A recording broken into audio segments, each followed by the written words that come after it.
வணக்கம். திசைகளின் 10 மணி செய்திகள். ஏர் இந்தியா விமானம் விழுந்து நொறுங்கியது. 242 பேர் பலி.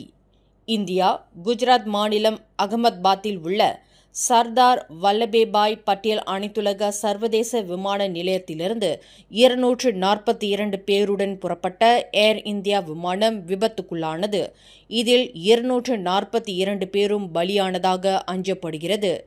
ஏர் இந்தியாவின் B7878 ட்ரீம்லைனர் விமானம் இன்று மதியம் 1:40 மணியளவில் லண்டனில் உள்ள கெட்விக் நகரை நோக்கி புறப்பட்ட நிலையில் சில நொடிகளில் விபத்துக்குள்ளானது. விபத்து நடந்த இடத்திலிருந்து கரும்புகைகள் கிளம்பிய காட்சிகள் வெளியாகியுள்ளன. விமானம் கிளம்பிய சிறிது நேரத்தில் விமானத்தில் இருந்து அருகில் உள்ள மெகானியில் உள்ள குடியிருப்பு பகுதிக்குள் விழுந்து நொறுங்கியது. விமானத்தில் 230 பயணிகள், 2 விமானிகள், 10 ஊழியர்கள் என மொத்தமாக 242 பேர் பயணித்துள்ளனர். நீண்ட தூர பயணத்திற்காக விமானத்தில் அதிக அளவில் எரிபொருள் நிரப்பப்பட்டு இருந்தது. இந்த விபத்தில் யாரும் பிழைக்கவில்லை. 242 பேரும் பலியானதாக அஞ்சப்படுகிறது. விமானத்தில் 7 குழந்தைகள் இருந்தது உறுதி செய்யப்பட்டது. விமானம் ஓடுபாதையிலிருந்து மேலே எழும்புவதற்கு சிரமப்பட்டதாகவும், சிறிது தூரம் எழும்பிய பின்னர் தொடர்ந்து எழும்ப முடியாமல் வளைந்து கீழே இறங்கத் தொடங்கியது. சிறிது நேரத்தில் விமானம் கீழே விழுந்து வெடித்து சிதறியதாக கேமரா பதிவுகளில் தெரிய வந்துள்ளன. விமானம் விழுந்து நொறுங்கிய பகுதியில் மீட்பு பணிகள் துரித வேகத்தில் மேற்கொள்ளப்படுகிறது. குஜராத்தில் நிகழ்ந்த மிக மோசமான விமான விபத்தை அடுத்து அங்கு விமான சேவைகள் முற்றாக நிறுத்தப்பட்டுள்ளன. அகமதாபாத்தில் தரை இறங்க வேண்டிய விமானங்கள் சென்னை உட்பட பிற விமான நிலையங்களுக்கு திருப்பிவிடப்பட்டுள்ளன. இந்தியர்களின் சமூகவியல் பொருளாதார உருமாற்று பிரிவான மித்ராவின் கீழ் அங்கீகரிக்கப்பட்ட 40 மில்லியன் ரிங்கேட் நிதியை விரைவாக வழங்குவதற்கு பிரதமர் டத்தோஸ்ரீ அன்வார் இப்ராஹிம் நேரடியாக தலையிட வேண்டும் என்று மேலவை உறுப்பினர் டாக்டர் ஆர் லிங்கேஸ்வரன் கேட்டுக்கொண்டார். 2025 ஆண்டின் பட்ஜெட்டில் முதல் கட்டமாக இந்திய சமூகத்தின் சமூக பொருளாதார மேம்பாட்டில் கவனம் செலுத்தும் 45 திட்டங்கள் முழுமையாக அங்கீகரிக்கப்பட்டுள்ளன என்று டாக்டர் லிங்கேஸ்வரன் குறிப்பிட்டார்.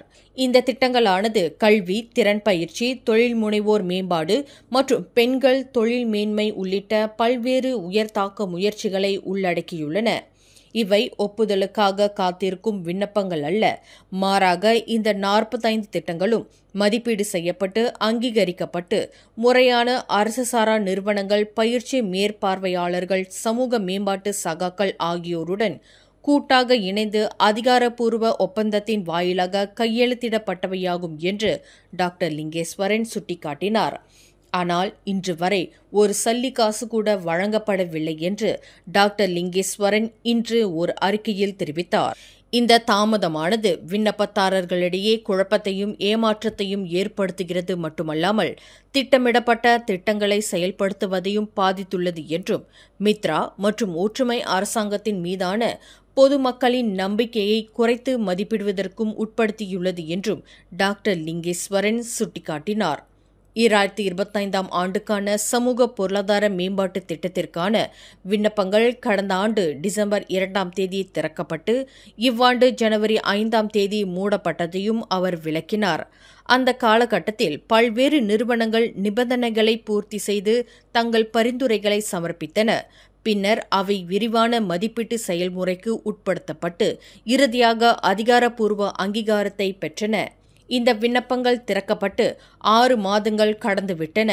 ஒவ்வொரு விண்ணப்பமும் நிபந்தனையும் பூர்த்தி செய்துள்ளது. ஆனால் அது தொடர்பான எந்தவொரு விளக்கமும் சமூகத்திற்கு அளிக்கப்படவில்லை என்று டாக்டர் லிங்கேஸ்வரன் குறிப்பிட்டார். கிழக்கு மேற்கு சாலையில் கரிக்கில் கடந்த திங்கட்கிழமை நிகழ்ந்த உப்சி பல்கலைக்கழகத்தின் 15 மாணவர்கள் உயிரிழந்த பேருந்து விபத்து தொடர்பில் அந்த பேருந்து ஓட்டுநர் இன்று கைது செய்யப்பட்டார். கடந்த 4 நாட்களாக தைப்பிங் மருத்துவமனையில் சிகிச்சை பெற்று வந்த 39 வயதுடைய அந்த பேருந்து ஓட்டுநர் வீடு திரும்ப அனுமதிக்கப்பட்டதைத் தொடர்ந்து அவர் மாலை 5:45 மணியளவில் கைது செய்யப்பட்டதாக பேரா மாநில போலீஸ் தலைவர் டத்தோ நோர் இஷாம் நோர்டின் தெரிவித்தார். 1987ஆம் ஆண்டு போக்குவரத்து சட்டத்தின் கீழ் கைது செய்யப்பட்ட அந்த பேருந்து ஓட்டுநர் தைப்பிங்கிலிருந்து கரிக் மாவட்ட போலீஸ் நிலையத்திற்கு கொண்டு செல்லப்படுவார் என்று டத்தோனூர் இஷாம் குறிப்பிட்டார். விரைவு பேருந்து ஓட்டுநர்கள் தங்கள் சேவையை தொடங்குவதற்கு 2 மணி நேரத்திற்கு முன்னர் கட்டாயமாக சிறுநீர் பரிசோதனைக்கு உட்படுத்தப்பட வேண்டும் என்று முன்னாள் பிரதமர் துன் மகாதிர் முகமது பரிந்துரை செய்துள்ளார். பேருந்து ஓட்டுநர்கள் போதைப்பொருள் உட்கொண்டுள்ளார்களா என்பதை உறுதி செய்வதற்கு இது அவசியமாகும் என்று அவர் வலியுறுத்தினார். பேரா மாநிலத்தில் 2 வெவ்வேறு விபத்துகளில் மொத்தம் 24 பேர் உயிரிழந்திருப்பது தொடர்பில் கருத்துரைக்கையில் துன் மகாதிர் மேற்கொண்ட பரிந்துரையை முன்வைத்தார். ஸ்லாங்கூர் பந்திங்கையும் பேரா தைப்பிங்கையும் இணைக்கும் WCE எனப்படும் மேற்கு கடலோர விரைவு நெடுஞ்சாலையின் செக்ஷன் 2இல் இன்று பின்னிரவு முதல் டோல் கட்டணம் விதிக்கப்படுகிறது. SKV எனப்படும் லபுராயா லிம்பாக்லாங் ஸ்லாத்தான் அடுக்கு சாலையின் கிசாஸ் மற்றும் பந்திங் அடுக்கு சாலையின் சாலை சந்திப்பு ஆகியவற்றில் பின்னிரவு 12:01 மணி முதல் டோல் கட்டணம் விதிக்கப்படும் என்று WCE இன்று வெளியிட்டுள்ள ஓர் அறிக்கையில் தெரிவித்துள்ளது. செக்ஷன் 2 என்பது 7.2 கிலோமீட்டர் தூரத்தை கொண்ட பாதையாகும். மனிதவள அமைச்சு 10,000 தொழிலாளர்களுக்கு அடிப்படை முதலுதவி திறன்களில் பயிற்சி அளிக்கும் முயற்சியை தொடங்குவதன் மூலம் தொழிலாளர்களின் நலன் மற்றும் அவர்களின் பாதுகாப்பை காப்பதற்கான தனது உறுதிப்பாட்டை தொடர்ந்து வலுப்படுத்துகிறது என்று மனிதவள அமைச்சர் ஸ்டீவன் சிம் தெரிவித்துள்ளார். இந்த முயற்சியானது மனிதவள அமைச்சு, மலேசிய செம்பிறை சங்கம் மற்றும் அனைத்துலக செஞ்சிலுவை சங்கம் முதலிய கூட்டமைப்பு ஆகியவற்றுக்கு இடையிலான ஒரு வியூக ஒத்துழைப்பின் மூலம் உறுதி செய்யப்படுகிறது என்று அவர் குறிப்பிட்டார். இதன் மூலம் வேலையிலும் சமூகத்திலும் அவசர நிலைகளை எதிர்கொள்ள தொழிலாளர்களின் தயார் நிலையை வலுப்படுத்துகிறது என்று அமைச்சர் ஸ்டீவன் சிம் குறிப்பிட்டார். ஜெனீவாவில் உள்ள அனைத்துலக செஞ்சிலுவை மற்றும் செம்பிறை சங்கங்களின் தலைமையகத்திற்கு அதிகாரப்பூர்வ வருகை மேற்கொண்ட மனிதவள அமைச்சர் ஸ்டீவன் சிம் அங்கு வெளியிட்டுள்ள ஒரு அறிக்கையில் இதனை தெரிவித்தார். கடந்த மாதம் ஜப்பான் டோக்கியோ நகரில் நடைபெற்ற 30வது நீக்கே அனைத்துலக மாநாட்டில் முன்னாள் பிரதமர் துன் மகாதிர் முகமது மற்றும் அவர் தலைமையிலான பேராளர்கள் குழுவினர் பங்கேற்பதற்கு முழு செலவையும் அரசாங்கம் ஏற்றுக்கொண்டதாக பிரதமர் டத்தோஸ்ரீ அன்வார் இப்ராஹிம் தெரிவித்தார். இதற்கான மொத்த செலவினம் 4,86,000 ரிங்கெட் ஆகும். அதற்கான ஒதுக்கீட்டை அரசாங்கம் அங்கீகரித்ததாக டத்தோஸ்ரீ அன்வார் குறிப்பிட்டார். ஜப்பான் டோக்கியோவில் நடைபெற்ற இந்த அனைத்துலக மாநாட்டில் கலந்து கொள்வதற்கு நாட்டின் 4வது மற்றும் 7வது பிரதமரான துன் மகாதிர் அரசாங்கத்திடம் விண்ணப்பம் செய்திருந்தார். அந்த விண்ணப்பத்தை அரசாங்கம் அங்கீகரித்துள்ளது. ஒரு முன்னாள் பிரதமர் என்ற முறையில் துன் மகாதிர் இத்தகைய விண்ணப்பத்தை செய்வதற்கு உரிமை பெற்றுள்ளார். ஆனால் அதனை நடப்பு பிரதமர் மட்டுமே அங்கீகரிக்க முடியும் என்பது நிபந்தனையாகும் என்று டத்தோஸ்ரீ அன்வார் குறிப்பிட்டார். சாலை சமிஞை விளக்கு பகுதியில் மோட்டார் சைக்கிளில் நின்று கொண்டிருந்த 2 பெண்களை மோதி தள்ளி மரணம் விளைவித்ததாக கூறப்படும் வாகன ஓட்டுநர் கைது செய்யப்பட்டுள்ளார். பஹாங் தெமுர்லோவில் நேற்றிரவு 11 மணியளவில் நிகழ்ந்த இந்த சம்பவத்தில் வாகனம் ஓட்டியான 38 வயது நபர் கைது செய்யப்பட்டு இன்று தெமுர்லோ நீதிமன்றத்தில் நிறுத்தப்பட்டு தடுப்பு காவலுக்கான அனுமதி பெறப்பட்டுள்ளதாக மாவட்ட போலீஸ் தலைவர் ACP மஸ்லான் அசான் தெரிவித்தார். சிவப்பு நிற சமிஞை விளக்கில் மோட்டார் சைக்கிளில் நின்று கொண்டிருந்த 18 வயது 2 பெண்கள் சம்பவ இடத்திலேயே மாண்டனர். வாகனம் ஓட்டிக்கு 7 நாள் தடுப்பு காவல் அனுமதி அளிக்கப்பட்டுள்ளதாக ACP மஸ்லான் குறிப்பிட்டார்.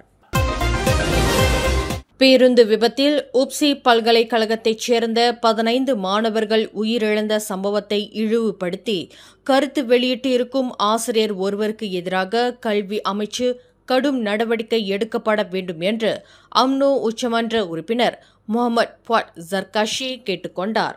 பண்பு நலனையும் மனித நேயத்தையும் விதைக்க வேண்டிய ஆசிரியர்கள் மற்றவர்களின் துயரத்தை சீர்தூக்கி பார்க்காமல் வெறுப்புணர்வை தூண்டும் கருத்துக்களை வெளியிடுவதை கல்வி அமைச்சு வெறுமனே பார்த்து கொண்டு இருக்கக்கூடாது. அந்த ஆசிரியருக்கு எதிராக கடும் நடவடிக்கை எடுக்கப்பட வேண்டும் என்று புவாட் ஜர்காஷி குறிப்பிட்டார். உயிரிழந்த மாணவர்கள் PTPTN பெற்ற கல்விக் கடனை அடைக்காதவர்கள் என்று அந்த ஆசிரியர் சினமூட்டும் கருத்தை வெளியிட்டதற்காக அவருக்கு எதிராக பலத்த கண்டன கணைகள் எழுந்து வருகின்றன. மேலும் செய்திகளை தெரிந்து கொள்ள கீழே இருக்கும் பெல் பட்டனை அழுத்துங்கள். உங்கள் மகிழ்ச்சியை வெளிப்படுத்த லைக் மற்றும் ஷேர் செய்யுங்கள். தொடர்ந்து திசைகளோடு இணைந்திருக்க சப்ஸ்கிரைப் செய்யுங்கள்.